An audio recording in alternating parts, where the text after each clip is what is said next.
they did prior to COVID. So we want to hear all about your journey. So give us a little bit of origin story, Gigi.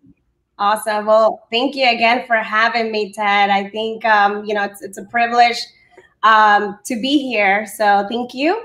Well, guys, I'm Gigi. Some of you may know me. Well, I'm from Nicaragua. So I didn't know that. Yes, ta-da, surprise. I was born there and I was raised here. So pretty much, you know, my family came here because we're following the American dream, and which I'm so blessed and very thankful for. And it's been a journey, but you know, I'm grateful for where I'm at right now. So where did my story start in real estate?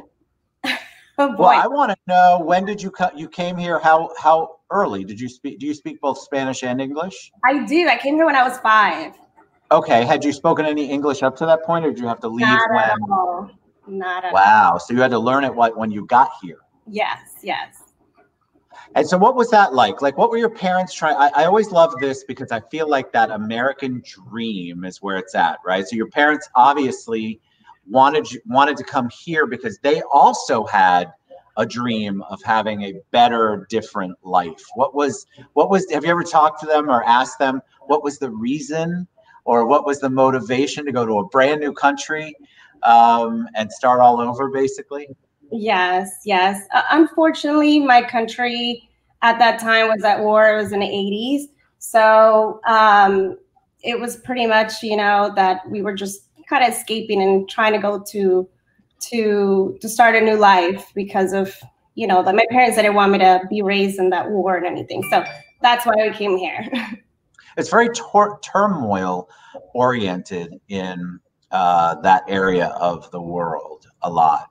And so we have a lot of people that come up here. I love, where did they choose to come? Did they come to Florida right away, or did they go to another state? No, we actually went to Texas first. I don't remember much because I was 5. I have like little bits and pieces, and sometimes when I would dream, I'm like, Mom, I dreamt about this. She's like, yeah, we were there. So we started in Texas, and then eventually we came down to Florida because we had a family member here.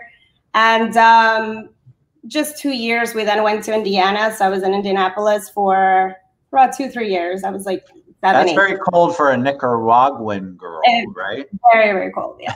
Way too cold for me. It was fun to me, but I don't think I would be able to, I don't live there right now as an adult. I can't do the cold. Yeah. All right. So what did you want when you got here and you had to assimilate into the schools? Did you begin to realize, all right, there's some things that I want to do? Your personality obviously began to, hold on, we've got funny people on asking. Oh, somebody said hi, by the way. Hi. But I feel like you probably had a dream. Dreams are big for you. So early on, did you know what you wanted to do? I had a couple things that I liked, that I felt that I, you know, wanted to do. I love fashion, and then I would get a computer. I love computers, and then I would pretend I was a teacher. So I had a lot going on in what I wanted to do, but I think throughout, like when I was growing up, I'm like, okay, I really, really just love being around people. That was my thing, and I would always get in trouble in school for talking. So I think back in the day, it was like you get a 3 or a 1, it was like bad conduct for talking too much. I just love like talking. That's good. You're a people person, which is good. All right. So when did you begin to decide you want to be in real estate? Real estate happened, wow, let me count. Probably like 7 years ago now. And I always had it in the back of my mind. I'm like, I want to invest and I want to do real estate. You know, I think that's something I want to do. I started as Florida Hospital. So I was a medical biller, and I'm so thankful. I was actually there since high school. So everybody there was like family. Yes. So it was hard to let go. I actually had a goal. I said, okay, you know, I like real estate. And I actually, my first course that I took that it kind of got me into it, it was Poor Dad, Rich Dad. So I went one of the seminars. Oh, it's amazing. So after that first seminar, I went to a second seminar, and it just opened up my mind to kind of like real estate has a lot more to give, you know, that I can do. that, I love being around people. I love helping. So actually, I can do that with real estate. To me, it was like, okay, I just want to do investing. So I decided in 2014, it was very tough. I'm like, okay, I want to go on my own and I'm going to resign at the corporate world. So it was very tough. It took about— That's a lot when you go from a regular paycheck. Yes. And you take that leap of faith. What was the final deciding factor for you where you're like, all right, I'm going to fight for this. I think I can make my dreams come true. I think I can do this. They would give you like a pen, like if you're there for 5 years, 10 years, or 15. So we got invited to this ceremony because, I was there for 10 years. So I got a little pen and I would see people, 15, 20 years. And I'm like, that's amazing. But in back of my head, like I loved it. I just knew I was ready for another level and I wanted to just be out in the world because I was in a cubicle. I'm like, I want to be out. I want to be with people. And I did marketing as well, like on the side. So that was my deciding factor when I saw that little 10-year pen and I'm like, okay, I think it's time. And I thought of that 3 years before I resigned. And I'm like, wow, it's hard because of benefits, because of everything, because it's difficult. It's comfortable. You're there. I've been there 10 years, but that was just like, it just clicked, like, okay, this is the time because I don't want to retire at 65. That was actually what I thought. I want to enjoy my life now and my freedom. And I think, was I 30? I'm 36 now. Around 29. 29, 30. So you decide, I think a lot of people right now are trying to figure out, that's why this topic is so great. They've had this opportunity. Maybe they've honed a craft. They've investigated something else they want to do. They have a dream that they've never really put into action, but now they're feeling a little bit empowered. It's still scary when you're going from a COVID world, especially where a lot of people are furloughed, a lot of jobs get threatened, to becoming your own boss, to becoming your own person and giving up that security and safety net. Mm-hmm. So when you did that, explain to them how that first week you made $1 million in sales and your life's been amazing ever since. Yeah, the first day. The first day. I think people get so caught up because they see somebody so poised and funny and engaging like you, and they don't realize that you were just as scared as they are to take that leap of faith. Yes. Definitely one of the things is, now that you mentioned, I'm glad you did, a lot of people may be stuck right now. And I just felt like I know I needed to be, I need to be out in the world. And I loved helping people and what I did because I was still helping people. But I decided, I'm like, okay, what else can I do? So honestly, believing in yourself, it's very important, and it's very tough when you tell yourself, I don't know, it's scary. I don't think I can do, but honestly, the creativity, you already had it. So I've had like this deep, like, I would say deep like session with myself. And I'm like, okay, Gigi, and I wrote it down and everything. I'm like, what do you really love? What have you loved since you're a kid? What have you always wanted? So I'm glad you asked that question because sometimes we're like, what do I want to do? You've always known. So just you've always had that creativity. And honestly, it's just believing you can do it. And I just went for it. So what I did is, as I was working at Florida Hospital, I would still research on the side. So I wouldn't really sleep. I would maybe 3 hours, 5 hours in a day. But I knew, I'm like, okay, let me kind of prepare myself. So I thought. And then when I got to a point, I'm like, okay, I'm ready. So believe, definitely doing the research of where you want to go to. And even then, even a lot of research that I did, when I was out in the world, it's totally different. Right. So actually, let me tell you. So when I got out of the hospital, it was fashion. So that's what I'm like. I love fashion. Oh, fashion. Nice. Yes. That's right. We talked about that, I think. Yes. So I had my own clothing line that I worked for 3 years. And I bought like everything, like professional machines. I sewed and then I found people. So on 2014 November, I resigned and then I was ready. But I was working on the side doing that. I think And people underestimate the value of a side hustle. Side hustle has this, for whatever reason, it sounds like a negative thing, and I just believe it's so positive. it is. You're working your full-time job that pays the bills, roof over the head, food, all that good stuff, and you're working a side hustle so that you can eventually replace what you're getting all your bills paid for with the side hustle, because that's your real passion, your real dream, your real goal. You have to start somewhere. So if the creativity is already in you, you have to believe it and you have to bring it out. So actually, I resigned 2014 and 2015. I made a big decision. It was a mistake. I think we all make mistakes, and it's okay. On that first year that I resigned, I lost everything and I literally became homeless. Homeless meaning I lost everything from my house, everything. The only thing I was left with was just my car. It just happened to be there. So I started from zero, 2015. And what was that like? So you took your leap. These are good conversations. So you took your leap, and then for whatever reason, you made an error in judgment. Those are your words. We all do. Like, how do you don't know this path, so everything you do is potentially risky, which is why people don't take the leap to begin with.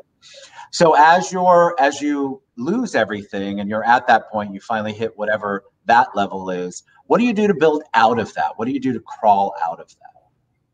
Let me tell you, yes, it's tough, because I'm sure a lot of people are going through that right now or have been there. Yes, it's tough.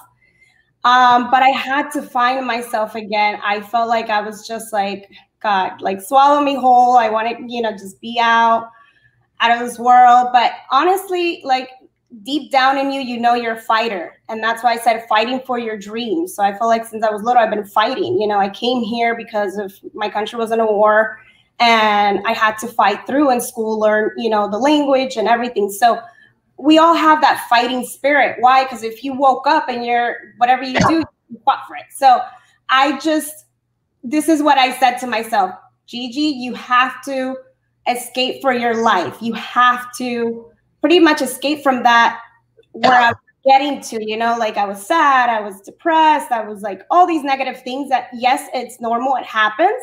And it's so hard at that age to start again and all this thing I built up. But I just found that fight in me to do it.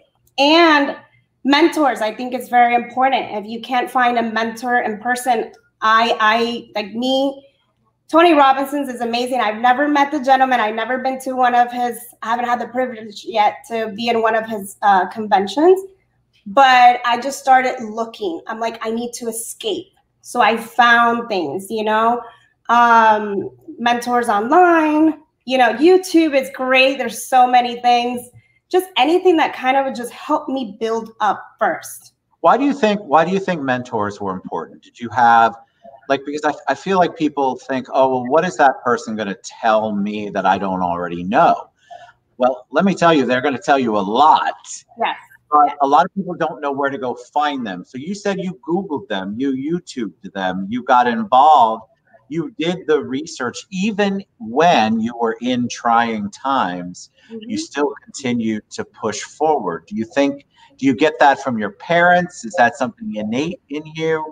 Where does that drive and that survival come from? I think, definitely a little bit from my parents, because, being an immigrant here was not easy. Trying to make it through, we've had to fight through many obstacles. But I think also, aside from that, because I have seen experience, you might have fighting parents, but then you just don't become that. I just had to believe in myself. I am a fighter as well. And I just became that. I just knew that I just had to find solutions. So automatically it just triggered. So I think we all have it. It's just finding it or just doing it. I don't know how to explain it. Like you have it in you. You do. I think it's there. I think a lot of people don't know how to bring it out or coax it out, or they're too afraid. And I understand why. We're not judging you guys. It can be hard to take that leap of faith, and it can be hard to fight for your dreams, because once you get there and once you realize it's all on you, now you have to perform. Now you have to make it come true, which is the difficult part for a lot of people, because they'll say, all right, well, I had this dream. I left my job. I left good pay, corporate, security, and now I'm out on my own.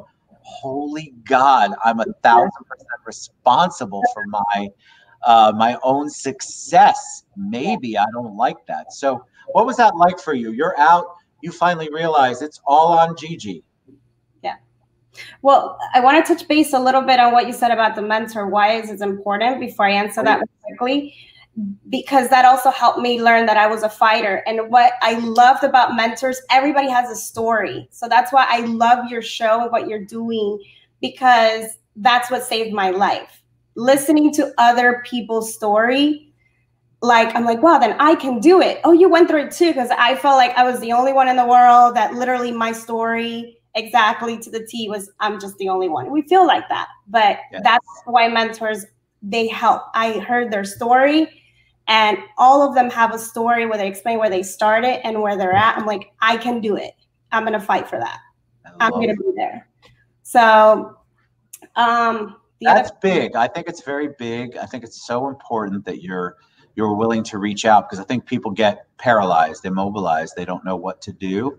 And you just have to keep pushing through. You have to take, even if it's the tiniest step, like you researching on YouTube Tony Robbins, or going to Tony Robbins, or whatever it is, watching videos that inspired you, shows that inspired you. You have to do something. That's a positive step. That's a step in the right direction, even though it may not put a check in your account. It may not make a sale, but you're building this beautiful foundation that will take you to the next level that you want to be. Definitely, definitely. So the other question. Yes, what was the other question? You keep going, because I'm old and you're going to remember. So you tell me, I forgot. I'm trying to remember. Somebody in the audience help us. This is the thing when we get in the conversations. It's just so important to go stream of consciousness, because honestly, people love, like you, I guarantee you like mentors and people who are sharing the good, the bad, and the ugly. And that's what I think people need to hear, because I'm not going to be motivated by somebody who told me I was born with a silver spoon. I've always had a silver spoon, and I haven't worked hard to get anywhere. I haven't failed. I haven't had any sacrifices. Nobody wants to hear that story, because it just doesn't exist. But if you believe it, then you feel bad about yourself. And that's what happens with a lot of people who are trying to fight for their dreams. They look at what's on reality TV, or maybe some star that they try to emulate, and they don't realize the work that's gone into it. Yes. And I'm glad you said that, because that's what I learned. Yes, we've all had probably that mentality at some point, that we kind of want it easy because we're like, oh, so tired. Life is so hard. Yeah, it sucks in a way. And in a way, I thought it sucked, but then I realized that no, actually the process, and I think Tony Robbins says that a lot of mentors learn to love the process. And I did, because each time I went through something and learning, and this is where I got the opportunity, like I said, I did the Rich Dad Poor Dad. I had a friend that was opening an office and then a school for real estate. And she's like, well, then come by, because, come to my office. Let's be an office manager and just start there, And I said, okay. So I did. That's how my story started, with real estate behind the scenes, being an office manager. And so I just like, okay, I'm going to take that leap. I'm going to do this. And to me, it was tough, because I felt like I don't want to go back to the corporate world. I don't want to do that. But I felt like it really wasn't. I'm helping, and this is what I wanted to do. Yeah. So that's how my journey started with real estate. I've loved it since. I've learned so much in the process. I've learned that, to me, the process is like feedback. So I've learned from feedback to get better, and everything. Like, okay, I didn't say this the right way. I didn't learn this, or why did I fail this? Okay, what did I need to learn to be better? So actually that feedback from that process, I've learned to grow. And ever since I took it that way, that's how I've grown. And I've learned, okay, well, I made this mistake. I did this, or what can I do better? How can I say better? How can I help my client better, or myself? And the process will tell you exactly what you need to do to grow. So we can find mentors, and I did. And at some point, I'm glad you said about social media and all that stuff. sometimes I had to like just block everything because I've already heard all the videos, everything, and I'm like, now I need to relax and stop. Which am I going to do first, or which step? And what have I learned myself with this to get better, or, you know, to escalate? I love that. So you're doing well. You're doing well. What? Tell us a little bit about the business right now. People always, whenever I have a real estate professional on, I get questions prior to the show about, tell us about the market, Gigi. What do you think about the market? So I never want to forget those people. They want to know what you're a professional, you're in it, you're in the trenches. What do you think the market is doing right now? I think the market is great. One of the things that I love, and I tell people, you definitely have to be with the right people. I think, you know, I want to give props to everybody where I'm at in G-Roll Properties because it has helped me. I've learned so much through them. And they're so positive and always 10 steps ahead. So I've learned to always be 10 steps ahead. So before this happened, we already had like a meeting about this. So that's what I love. So I was already prepared. And honestly, so it's a great market. I think that we just have to be creative. Okay, now, you know, we have to wear masks. Now it's, you know, we have to be cautious and things. But okay, we can still do our, you know, our service. But now it's creativity, a little bit different. And just honestly seeing the positivity. You know, right now the market is great because, yes, due to COVID, you know, the great thing is there's low interest rates. So let's take advantage of that. Let's take advantage that we can negotiate a little bit more. Sorry about, you know, incentives.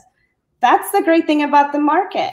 So yeah, COVID came, but look at this great thing. I agree. I think that for any real estate professional out there who's not doing better, what I would say is reach out to me or to Gigi, because I think there is an opportunity out there. And maybe it's just the way that you framed your marketing. It could be the focus that you have. But the overall market is so positive. All right. One last question before we head out. When you hear the word hero, who do you think of? Oh, wow. Hero, I always think of my mom. And why is that? She's been a fighter. And I think that's where I kind of get it from, you know, and just in her entire life, her life is like a novela. I told her, you need to do a novel. Yeah. So, and that's important to me because I've had her in my life, and it's important to me. So her being a hero has helped me, you know, grow. So I really look up to her a lot. And also I have a lot of other people that I see as heroes that I kind of see that same, you know, gesture or personality that she has, or, you know, just the way she is. And I'm like, wow, you know, that keeps me motivated and just admiring those people and just. I love that. That's good. So guys, all of you that are watching, that's what Gratitude Tuesday is all about. I didn't ask her who she was grateful for. I asked her who her hero was, and she spoke her heart and basically thanked her mom. So there you go. Gigi Sevilla, you're amazing. I think you're doing great things. I love your attitude and the way that you approach business and frame things. I'm so blessed to have you on the show. So if you have somebody who wants to reach out to you, wants to learn more about real estate, what's the best way for them to reach you? Definitely. I don't mind. Please send me a message on Facebook. It's gilbertsevilla.com, or just, you know, it's kind of tough to find that, but 305-989-7853. Honestly, I don't mind sitting down with you, having coffee. You know, I've had the opportunity to meet Ted and many other great people, and just that conversation has helped me a lot. So I don't mind doing the same as well. So contact me, text me. Let's chat. Fantastic. All right. See how fast? Are you nervous still? A little bit. No, it's good. No, you did phenomenal. Oh my God, it was perfect. You are. That was so good. Thank you for sharing your heart and your journey with us. We really appreciate you, Gigi Sevilla, guys. All right. We'll see you guys back here later on today. Reach out to Gigi if you have questions about real estate, interested in a career in real estate. I mean, want to pick her brain, need a mentor. This is somebody who's going to put her heart out there, and I would love for you guys to be able to be blessed by that. So thank you so much, Gigi. We'll see you guys